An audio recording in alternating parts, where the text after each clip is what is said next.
నగరంలో వివిధ రకాల థీమ్లతో ఏర్పాటు చేసిన గణేష్ మండపాలు కనువిందు చేస్తున్నాయి. ఇక చింతల బస్తీలోని వీర్ నగర్లో కేవ్ థీమ్తో ఏర్పాటు చేసిన గణేష్ మండపం చూపర్లని ఎంతగానో ఆకట్టుకుంటుంది.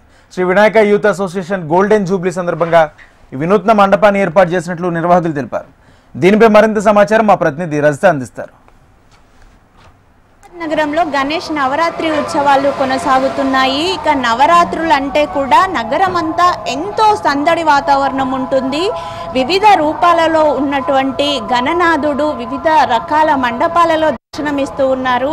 అయితే గణనాథులతో పాటు గణనాథుల రూపాలు విగ్రహాలు ఎంత వినూత్నంగా ఉంటాయో మండపాలు అంతే వినూత్నంగా తయారు చేస్తూ ఉన్నారు. నగరంలోని యువజన సంఘాలకు చెందినటువంటి యువకులంతా కూడా ప్రజెంట్ నేను చింతల్ బస్తీలోని వీర్ నగర్లో ఉన్నాను. ఇక్కడ శ్రీ వినాయక యువజన సంఘం ఆధ్వర్యంలో ఒక డిఫరెంట్ థీమ్తో మండపాన్ని తయారు చేసి ఆ మండపంలో గణనాథుని ఉంచారు. ఎంత డిఫరెంట్గా ఉంది అంటే మనము ఎక్స్పెక్టెడ్ కూడా కాదు, అంత కొత్తగా అంత వినూత్నంగా అయితే ఈ మండపం ఉంది. అంటే పురాతన కాలంలో ఒక 500 years బ్యాక్ గుహల్లో అమ్మవారి ఆలయాలు కావచ్చు, వివిధ దేవుళ్ళ ఆలయాలు ఉండేవి.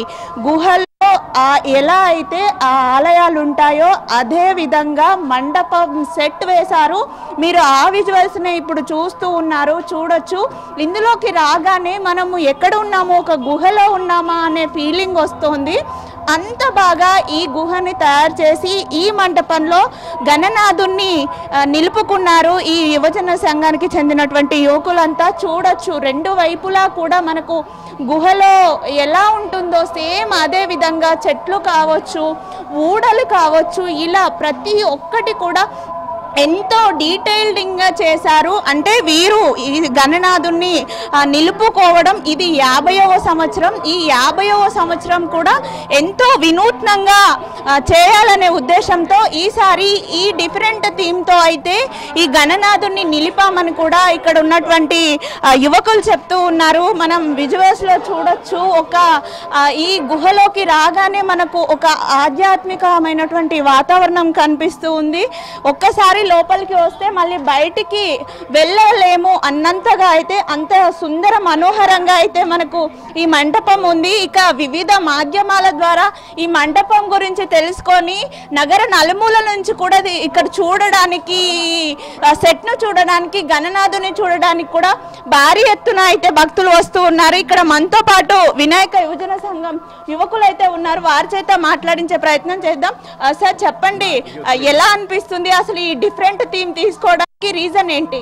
యాక్చువల్లీ ఈ ఇయర్ 50 years గోల్డెన్ జూబ్లీ మాది. సో అందుకే కొంచెం డిఫరెంట్గా చేద్దాం, కొంచెం యూనిక్గా చేద్దామని. సో ప్రతి ఇయర్ మనది యూనిక్ గణేశుడు ఉంటుంది సోలాపూర్ నుంచి. సో ఈ ఇయర్ కొంచెం అట్కే చేద్దామని కాన్సెప్ట్. ఓకే, ఈ సెట్ ఎలా వేశారు, ఎన్ని రోజులు పట్టింది, అసలు ఈ కాన్సెప్ట్ని తీసుకోవడానికి రీజన్? యాక్చువల్లీ ఇది ఒక 6 months నుంచి చేస్తున్నాం. లాస్ట్ డిసెంబర్ నుంచి ప్లాన్లో ఉంది. సో చేయడానికి చాలా అప్స్ అండ్ డౌన్స్ వచ్చాయి. బట్ స్టిల్ మా ఎల్డర్స్తో సపోర్ట్తో మంచిగా చేసుకుంటూ వచ్చాము. సార్ మీరు చెప్పండి, ఎలా అనిపిస్తుంది ఒక డిఫరెంట్ థీమ్? నిజంగా ఇందులోకి వస్తే మనకి ఒక టెంపుల్లో ఉన్నామా, ఒక ఆధ్యాత్మిక వాతావరణం అయితే కనిపిస్తుంది. ఎలా కాన్సెప్ట్ చాలా బాగా ఉంది కాన్సెప్ట్, ఏమనిపిస్తుంది?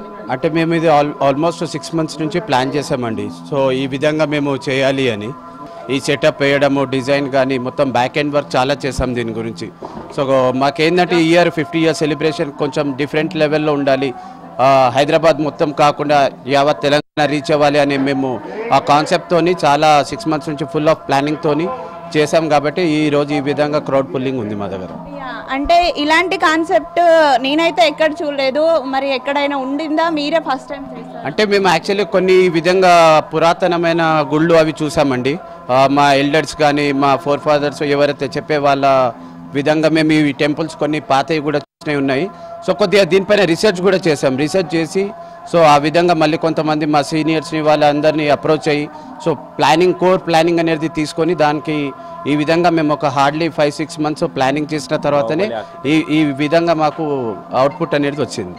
6 నెలలు కష్టపడి ఎంతో అందమైన మండపాన్ని తయారు చేసి కూడా ఇక్కడ ఈ సెట్లో ఈ అందమైన గణనాథుని కూడా ఇచ్చినట్టు మనకు ఈ యువకులు చెప్తూ ఉన్నారు. మనం గణనాథుడిని కూడా చూడొచ్చు. గణనాథుడు కూడా మనకు చాలా డిఫరెంట్గా కనిపిస్తున్నాడు. చతుర్భుజుడుగా ఉన్నటువంటి గణనాథుడి చేతిలో ఒక చేతిలో శంకు చక్రాలు, మరొక చేతిలో లడ్డు, ఇంకొక చేతిలో శివుడికి అభిషేకం చేస్తున్నట్టుగా ఉంది. నిజంగా గణనాథుడి దగ్గరే శివలింగం కూడా మనకు దర్శనమిస్తూ ఉంది. ఎంతో యూనిక్గా అయితే ఈ సెట్ ఉంది. గణనాథుడు కూడా అంతే యూనిక్గా ఉన్నారు. మనం ఒకసారి క్రౌడ్ని చూడొచ్చు. ఈ ఎంతో విభిన్నమైన ఈ మండపాన్ని చూడడానికి భారీ ఎత్తున కూడా వివిధ ప్రాంతాల నుంచి తరలి వస్తున్నట్టుగా మనకు కనిపిస్తూ ఉన్నారు. ఇక్కడ మనతో పాటు కొంతమంది ఉన్నారు. వాళ్ళు ఎక్కడి నుంచి వచ్చారో తెలుసుకునే ప్రయత్నం చేద్దాం. చెప్పండి, ఒక డిఫరెంట్ కాన్సెప్ట్లో ఈ మండపం ఉంది, ఎలా అనిపిస్తుంది, మీకు ఎలా తెలిసింది? ఇప్పుడే చూసాం మేడం, వస్తుంటే మెదిపట్నం నుంచి వచ్చాము. చాలా బాగుంది. ఇంత మునుపు ఎక్కడైనా చూసారా ఇలాంటి మండపాలు? లేదండి, ఇప్పుడే ఫస్ట్ టైం. మీరు ఎక్కడి నుంచి వచ్చారండి? ఎలా ఉంది ఈ మండపం? ఎల్బీనగర్కి వచ్చాము. ఎలా అనిపిస్తుంది, ఎలా తెలిసింది ఇక్కడ ఈ డిఫరెంట్ మండపం? చాలా మంచిగా ఉంది. రీల్లో చూసాం, మంచిగా అనిపించి ఖైరతాబాద్ గణేశం నుంచి ఇక్కడికి వచ్చాము. చూడొచ్చు, బాయ్స్, గర్ల్స్, చిన్నపిల్లలు, పెద్దవారు ప్రతి ఒక్కరు కూడా ఇక్కడ ఈ గణనాథుని దర్శించుకోవడానికి అయితే భారీ ఎత్తున వస్తూ ఉన్నారు. అంటే గుహల్లోకి వెళ్ళిన ఒక అనుభూతి అయితే ఇందులోకి వస్తే కలుగుతుంది. కాబట్టి వారంతా కూడా ఈ గణనాథుని దర్శించుకోవడానికి వస్తున్నట్టుగా అయితే మనకు చెప్తూ ఉన్నారు. నిజంగా ఒక వినూత్నమైన కాన్సెప్ట్తో అయితే ఇక్కడ మండపాన్ని వేసి అందులో గణనాథుని ప్రతిష్ఠించినట్టుగా కూడా మనకు చెప్తూ ఉన్నారు. మొత్తంగా ఎంతో సుందర మనోహరంగా ఉన్నటువంటి ఈ మండపంలో కొలువై ఉన్న గణనాథుని దివ్య ఆశీస్సులను పొందడానికి భారీ ఎత్తున కూడా భక్తులు తరలి వస్తున్నారు. వీడియో జర్నలిస్ట్ శ్రీనివాస్తో రజిత, HM TV, హైదరాబాద్.